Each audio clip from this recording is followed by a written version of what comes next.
হ্যাঁ, এই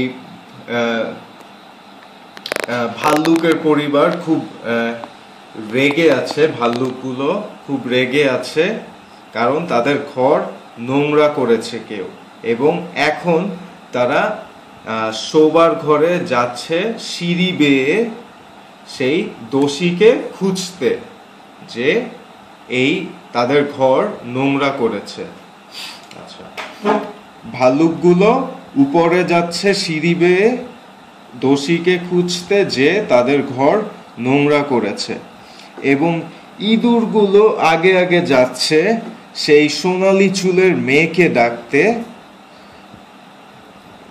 তাকে ঘুম থেকে উঠাতে, ডাকতে যাচ্ছে যেন সে ঘুম থেকে উঠে।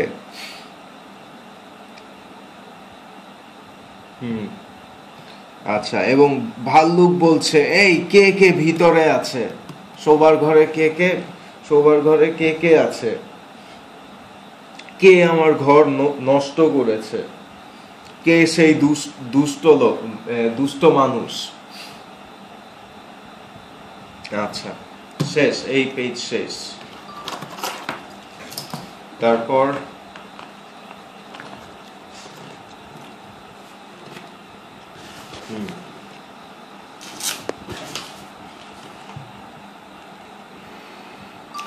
হ্যাঁ, এখন এই ছোট ভাল্লুক বা বাচ্চা ভাল্লুকটি তার বাবা মাকে দেখাচ্ছে, এই দেখো, এই সেই দুষ্টু মেয়ে যে আমাদের ঘর নোংরা করেছে।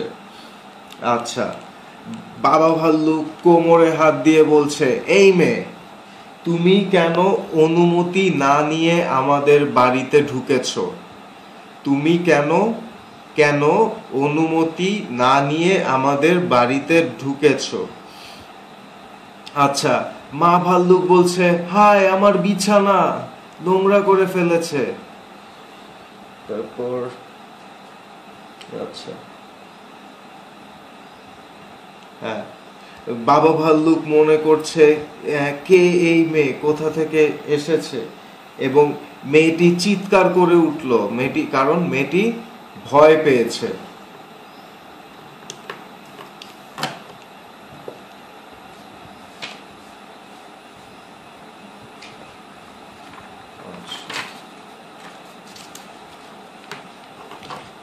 আচ্ছা, এখন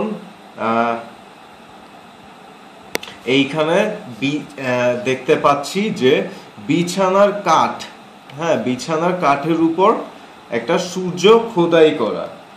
আচ্ছা, এখন মেয়েটি এখান থেকে দৌড়ে পালিয়ে গেল, দরজার শোবার ঘরের বাইরে বেরিয়ে এলো, এবং সে সিঁড়ি বেয়ে নামছে এখন, এবং ভাল্লুকগুলো তার পিছু নিয়েছে, তারাও মেয়েটির পিছনে পিছনে দৌড়াচ্ছে।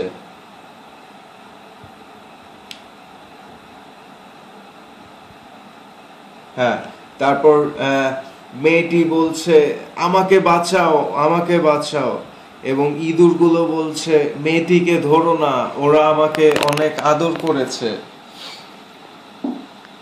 আচ্ছা, তারপর, এই মেয়ে, তুমি আমার ঘর নোংরা করেছো, তোমাকে আমি ধরবো। আর মা ভাল্লুক বলছে, তোমাকে ঘর পরিষ্কার করতে হবে।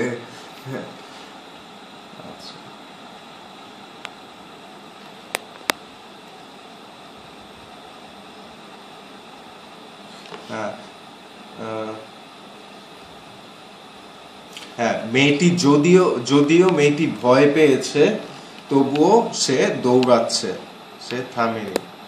আচ্ছা, হ্যাঁ, শেষ।